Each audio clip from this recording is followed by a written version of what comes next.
suis le pasteur Vincent Guédé et je suis très heureux d'être avec vous aujourd'hui dans cette nouvelle émission sur cette chaîne LBS TV. Et cette nouvelle émission se nomme CPC. Entendez par CPC, Canada pour Christ.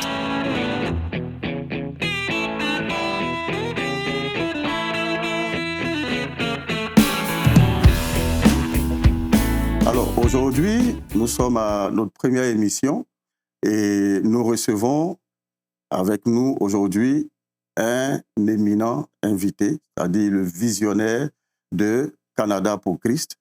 Je vais le laisser lui-même se présenter.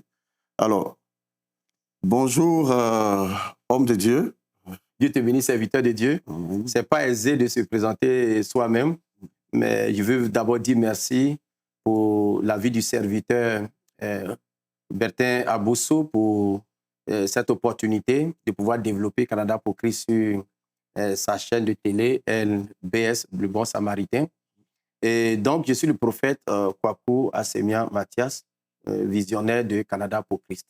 Dieu te bénisse, serviteur. Alors, voilà. Donc, voilà, aujourd'hui, nous sommes avec le prophète Kwaku, qui est le visionnaire de CPC, Canada pour Christ. Et on va lui demander la naissance de Canada pour Christ. Comment est-ce que Canada pour Christ est né? Dans quel contexte? OK. Bon, pour faire une histoire courte, nous étions en 2018, lorsque, au cours d'une de mes dévotions personnelles, j'étais au temple, j'étais en train de prier, et puis, homme de Dieu, je ne pensais même pas au Canada, je ne priais pas pour le Canada, je priais pour, je ne sais pas si c'était pour moi ou d'autres sujets, pour l'Église. Et puis, il y a une parole qui est tombée du ciel, Canada pour Christ. Mais au début, je n'avais pas compris, il dit, c'est quoi ça? Canada pour Christ, Canada pour Christ. Et donc, je pense que si tu te souviens, te rappelles, j'ai été vous voir pour dire que voilà quelque chose que j'ai reçu, Canada pour Christ. Et dans les temps qui ont suivi, le Seigneur a expliqué c'est quoi Canada pour Christ. C'était pour gagner le Canada à Christ. Et nous avons commencé à développer la chose. Okay. Voilà, donc c'est à travers un songe que le Seigneur a révélé Canada pour Christ. Oui, oui, aussi. Effectivement, c'est parti de là d'un songe aussi. Je pourrais même dire deux songes où le Seigneur m'avait montré l'esprit qui dominait le Canada. C'est un ours, un grand ours qui est plus grand que ce bâtiment dans lequel nous sommes. C'était un songe, je ne pouvais pas tout dire ici. Je pense qu'on peut voir ça sur le site web de Canada pour Christ. Et puis un autre songe aussi où j'ai vu le Canada dans un filet. Voilà, donc tout ça, ça a contribué avec la parole qui est tombée du ciel. Et tout associé, le Canada va être gagné pour Christ. Amen, amen. Alors, le Canada va être gagné pour Christ, mais toute organisation, je pense, a une vision. Bien sûr, bien sûr. Voilà, donc on va rentrer dans les détails de la vision. Pourquoi est-ce que Canada pour Christ est né et quel est l'objectif de Canada pour Christ? OK, vraiment, merci beaucoup, homme de Dieu. Je suis à l'aise. Vous savez, quand le poisson est dans l'eau, il est à l'aise, non? Je suis à l'aise quand je suis dans Canada pour Christ. Donc, Canada pour Christ a vraiment trois objectifs principaux. Et chaque comment on appelle, point a aussi des sous-points. Donc, le premier point, Canada pour Christ, comme le nom le dit, Canada pour Christ. Donc, nous sommes en train d'œuvrer pour gagner le Canada à Christ. Donc, le premier point, c'est l'évangélisation. Matthieu 28, 18 à 20. Faites de toutes les nations des disciples. Donc, le premier point, c'est l'évangélisation. Et dans cette évangélisation, il y a au moins 4 sous-points. Voilà, peut-être dans la suite des choses, on peut développer. Et le deuxième point, c'est l'unité du corps de Christ. C'est-à-dire comment faire pour fédérer les opinions pour que nous puissions travailler ensemble. Ecclésiaste dit, la corde à 3 fils seront difficilement. Donc, plus nous sommes unis, plus nous pouvons gagner le Canada. Et Jean chapitre 17, le verset 22 à 23, je vous ai donné la gloire je leur ai donné la gloire que tu m'as donnée, afin qu'ils soient un. Donc l'unité du corps de Christ fait la force. Et le troisième point, c'est la formation. Il faut que nous puissions former le Canada sur des thématiques diverses, comme la jeunesse, les femmes, l'histoire du Canada, c'est quoi l'évangélisation, en tout cas tous les thèmes qu'on peut développer, renforcer les couples, les foyers et tout ce qu'on peut dire. Donc 3 points, évangélisation, unité du corps de Christ, formation. Très bien. Alors, donc, évangélisation, unité du corps de Christ, formation, voici les grandes lignes de la vision de Canada pour Christ. C'est ça. Ben, on va essayer de rentrer un peu dans les détails, mais avant ça, je voudrais poser une question à prophète Assémia. Alors, les gens généralement disent que le Canada est une terre qui est difficile à gagner et que les gens ont un cœur très, très endurci. Alors, ben, moi, je voulais avoir ton avis là-dessus. Qu'est-ce que toi, tu penses de cet avis que les gens donnent sur le Canada? Très bien. La vie est à prendre à deux niveaux. Premier niveau, la vie des hommes. Quand sont les hommes, c'est difficile. Quand l'homme pense, c'est difficile. Mais quand Dieu pense, c'est facile. Donc, si l'homme pense comme Dieu, ça devient facile. Parce que qu'est-ce que le Seigneur dit dans Jérémie 32, 27? Il dit, je suis le Dieu de toute chair. Rien n'est étonnant pour moi. Donc, s'il est le Dieu de toute chair, c'est lui qui a incliné le cœur de Pharaon, il a incliné le cœur d'Hérode. Donc, toute terre qui paraît difficile pour les humains, c'est parce que nous sommes positionnés en tant que des hommes. Mais si nous supprimons notre humanité et que nous donnons toute la place au Seigneur, ça devient facile. Le Seigneur a dit dans Zacharie chapitre 4, verset 6, « Grande montagne, qui es-tu devant Zorobabel ?» Tellement clair. Il dit, tu seras quoi? Aplani. Donc, il n'y a aucune terre aride qui peut rester telle. Toute terre aride est arrosée par la parole de Dieu. Si nous versons la parole de Dieu, la terre est facile. C'est ce qu'il peut dire. Alléluia. Alors, donc, si nous versons la parole de Dieu, la terre est facile. Oui. Alors, donc, justement, je vais aborder le point de l'évangélisation. Merci. Qui fait partie de la vision. Alors, quels sont les détails? Parce que je pense que ça, c'est un grand point. Oui. Mais dans l'évangélisation, qu'est-ce qu'on entend? Qu'est-ce qu'il y a à l'intérieur? Qu'est-ce qui est fait dans l'évangélisation? Très bien. Merci, homme de Dieu. C'est une très belle question. Parce que le Seigneur dit de faire de toutes les nations des disciples. Donc, le Canada a 10 provinces et 3 territoires. Donc, ça fait 13 compartiments. Il faut que les 13 compartiments soient gagnés à Christ. Donc, comment faire pour gagner ces 13 compartiments? Nous devons savoir que le Canada avait été persécuté dans le temps et les gens se sont détournés. Ils ne veulent plus parler, ils ne veulent plus qu'on parle de Dieu. Donc, il faut restaurer l'évangile dans les cœurs. Si l'évangile n'est pas restauré dans les cœurs, nous ne pouvons pas gagner ces cœurs. Le Canada est comme une femme qui a été brimée, qui a des blessures intérieures. Donc, il faut soigner les blessures intérieures. Ésaïe 61, verset 1 et 2 et Luc chapitre 4, verset 18 à 20. La parole de Dieu déclare que le Seigneur est venu pour faire quoi? Guérir les cœurs brisés. Donc, il faut restaurer l'évangile dans les cœurs. Il faut aussi propager l'évangile à grande échelle pour que les 10 provinces et les 3 territoires soient gagnés. Il faut aussi que l'évangile, la puissance de l'évangile puisse toucher les cœurs. Donc, je pense qu'il y a jusqu'à 5 petits points, mais je ne vais pas trop m'attarder là-dessus. Donc, je vais m'attarder plutôt sur restaurer l'évangile dans les cœurs et restaurer. Mais il y a un point très important, il faut que je développe, que la gloire de Dieu éclate. Parce que c'est important que la gloire de Dieu éclate. Parce que si on fait tout ça, que la gloire de Dieu est muette, on n'a rien fait. Il faut que la gloire de Dieu éclate. Donc l'évangile doit prendre toute la terre, arroser. Oui, la parole de Dieu déclare dans Habakkuk chapitre 2, verset 14. La terre aura la connaissance de la gloire de Dieu. Donc le Canada, la terre du Canada aura la connaissance de la gloire de Dieu. Amen. Dieu te bénisse. Amen. Donc, justement, est-ce qu'il y a des actes qui sont posés pratiquement sur le terrain pour pouvoir atteindre cet objectif-là concernant l'évangélisation? Qu'est-ce qui est fait pratiquement sur le terrain pour atteindre l'objectif de l'évangélisation? Que Dieu te bénisse, homme de Dieu. Canada pour Christ existe. Il y a, je pense qu'on va être à la 8e édition. C'est né en 2018. Donc, nous avons fait beaucoup de choses sur le terrain.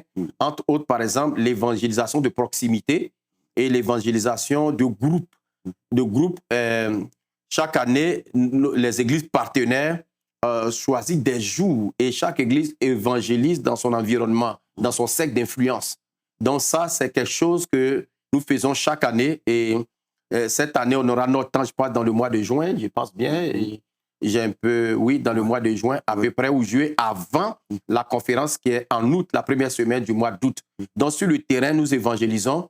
Nous partons frapper à des portes, nous évangélisons dans les parcs et nous faisons aussi des émissions télévisées. L'année passée, nous avons 2024, nous en avons fait plusieurs où nous diffusons l'évangile partout et nous expliquons c'est quoi Canada pour Christ pour gagner les cœurs. Et cette émission que nous sommes en train de faire fait partie de nos stratégies, de nos cercles d'influence.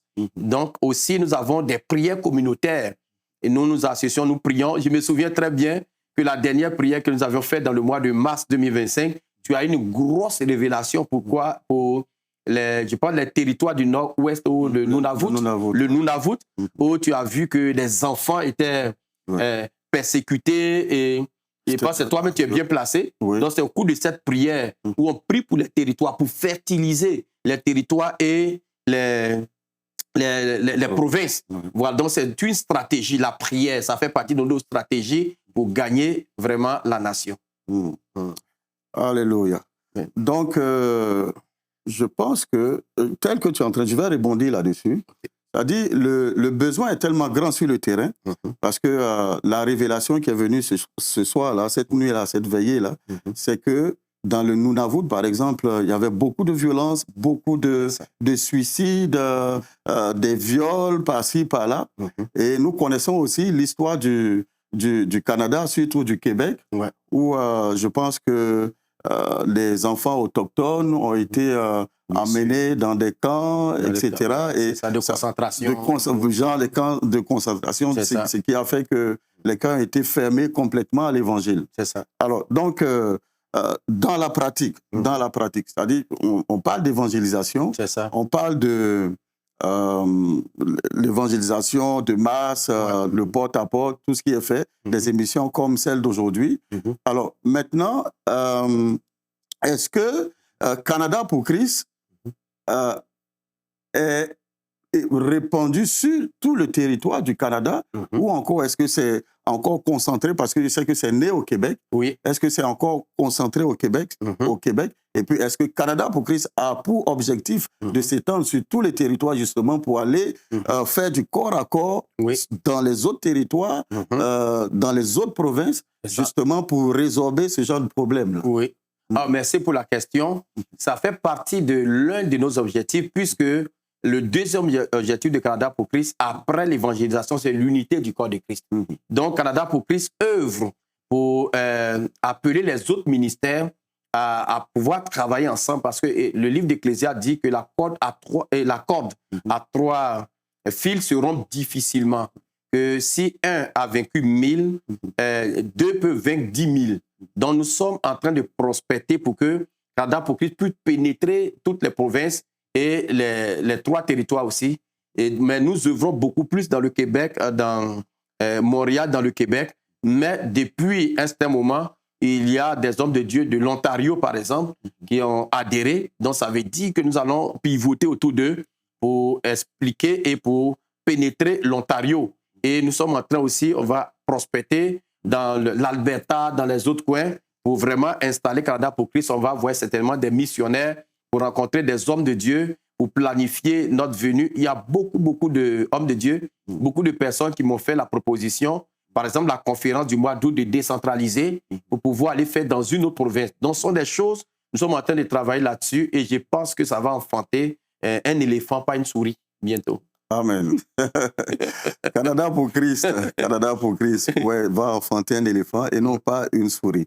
Alors, quand on parlait de la vision, c'est vrai, il y a l'évangélisation, mais il y a aussi deux autres éléments, l'unité du corps de Christ, comme tu l'as dit, et puis il y a la formation. Je pense que l'unité du corps de Christ va faire l'objet d'une émission à part entière. Ah, très bien. Voilà, donc j'attends ça. Voilà, on va laisser passer plus au moment. Mais la formation, quand on parle de formation, c'est quoi les détails? Qui est-ce qu'on forme et qu'est-ce qu'on donne comme formation dans Canada pour Christ? Merci pour ta belle question. Tu sais, homme de Dieu, la parole de Dieu déclare dans Osée 4:6 que mon peuple est détruit, périt par manque de connaissance. Et comme tu as rejeté la connaissance, tu seras dépouillé, tu seras rejeté, dépouillé du sacerdoce. Comme tu as oublié l'enseignement, tes enfants seront oubliés. Donc, le manque de connaissance est létal, elle tue.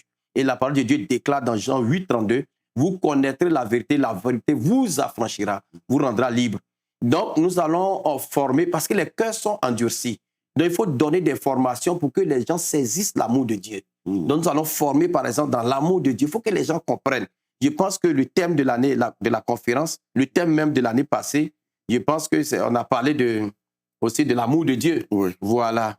Aussi Voici la paix qu'il te faut. Voici, on a parlé de la paix de Dieu. Voici la paix qu'il te faut. Très bien, merci, homme de Dieu. Donc, tu vois, il faut que les gens saisissent ces genres de choses. La paix, c'est quoi la paix? Il faut qu'ils comprennent. Il faut qu'on forme aussi les jeunes. Parce que les jeunes sont beaucoup drogués. Tu l'as vu, ils sont persécutés. La drogue. Homme de Dieu, le Canada, sans me tromper, fait partie des pays où le nombre d'itinérants est beaucoup. Tu vois, là où l'église se trouve, dans un quartier qu'on appelle Hochelaga, il y a une rue qu'on prend qu'on appelle la rue Notre-Dame. Lorsque l'église est venue à cette place en 2019, il y avait seulement 7 tentes à peu près dans les parcs, 7 tentes de réfugiés. Aujourd'hui, il y en a plus de 70 à 90 à peu près. Donc, il y a une recrudescence de quoi? Des homeless, des choses, des itinérants, des sans-abri. Donc, il faut former les jeunes en ce qui concerne, par exemple, l'utilisation des stupéfiants, l'utilisation des drogues, il faut vraiment éradiquer ces choses. Dans la formation des jeunes à persévérer dans leur avenir et à travailler fort pour réussir. Il faut aussi former les hommes. Il y a beaucoup de féminicides. Tu vois qu'il y a une femme qui vient d'être tuée hier par son mari. Il faut former les hommes dans nos églises. Il faut former pour que les hommes soient des hommes pour leur mari. Il faut former les femmes parce qu'il y a beaucoup de mauvaise compréhension de l'évangile à ce niveau. Il faut former aussi sur l'histoire du Canada. Il faut que les gens comprennent pourquoi est-ce que les cœurs ont été endurcis. Il faut renverser le mur d'endurcissement dans les cœurs. Donc, il y a tellement de choses à former, homme de Dieu. Vraiment, c'est beaucoup de choses. Oui. Beaucoup de choses. Oui, oui. Il faut former aussi pour que les hommes de Dieu, les enfants de Dieu comprennent pourquoi est-ce que nous devons nous unir. Okay. C'est ça. Okay. Donc, pourquoi est-ce que nous devons nous unir entre les hommes de Dieu pour être beaucoup plus efficaces? C'est ça. Ça va faire l'objet d'une autre émission. Amen. Nous sommes en train hommes de Dieu, nous sommes en train d'aller vers la fin de cette première émission, CPC. Et je voudrais te donner la parole pour nous dire, cette année, par exemple, 2025, à quoi est-ce qu'on s'attend concernant Canada pour Christ? Qu'est-ce que le Canada pour Christ a prévu cette année? Parce qu'on sait que chaque première semaine du mois d'août, c'est-à-dire chaque première fin de semaine du mois d'août, Canada pour Christ organise une conférence. Alors, à quoi est-ce on s'attend cette année? Très bien. D'abord, avant même la conférence Canada pour Christ, effectivement, ne se résume pas la conférence, comme tu l'as dit, c'est toute l'année, les 12 mois. Nous faisons des activités. On a eu déjà la prière communautaire. Je pense qu'il y a bientôt, on aura une rencontre entre hommes de Dieu pour parler de l'unité du corps de Christ, manger ensemble et parler et réfléchir, développement au niveau du Canada pour Christ et comment gagner les âmes. Tout ça, ça fait partie de nos stratégies. Et donc, la conférence va parler, cette année, la conférence va développer vraiment la thématique sur notre existence. C'est-à-dire, pourquoi est-ce que nous vivons? Quel est le but de notre existence? Pour que les gens comprennent, en rejetant Dieu, qu'est-ce qui les attend? Pourquoi Dieu nous envoie sur la terre? Est-ce que nous vivons juste pour aller au travail, venir dormir? Ou bien est-ce qu'il y a un plan de Dieu pour chaque personne sur la terre? Et Éphésiens chapitre 2, verset 10 dit, nous sommes l'ouvrage de Dieu créé en Christ pour de bonnes œuvres que Dieu a préparées d'avance afin que nous les pratiquions. Est-ce que chacun pratique les œuvres que Dieu a préparées d'avance? Donc nous allons développer cette thématique dans les profondeurs pour que chacun saisisse la quintessence, vraiment le développement, le contenu de sa vie sur terre. Que Dieu te bénisse, homme de Dieu. Merci beaucoup, prophète Assémian. Alors, chers téléspectateurs de LBS TV, merci d'avoir été avec nous. Nous sommes à la fin de cette première émission CPC. Nous espérons que vous allez vous fidéliser pour savoir dans les détails qu'est-ce que c'est que CPC. Alors, je le rappelle, cette année 2025, le vendredi 1er, samedi 2 et le dimanche 3 août, nous aurons la conférence CPC. Les détails vous seront donnés. Mais si vous voulez réagir, vous pouvez aller sur le site de Canada pour Christ, www.canadapourchrist.org. Et vous pouvez aller aussi sur les réseaux sociaux Canada pour Christ, sur Facebook, sur YouTube, pour avoir plus de détails. Alors que la grâce et la paix de Dieu soient avec vous. Et puis, portez-vous bien chez vous à la maison. Dieu vous bénisse.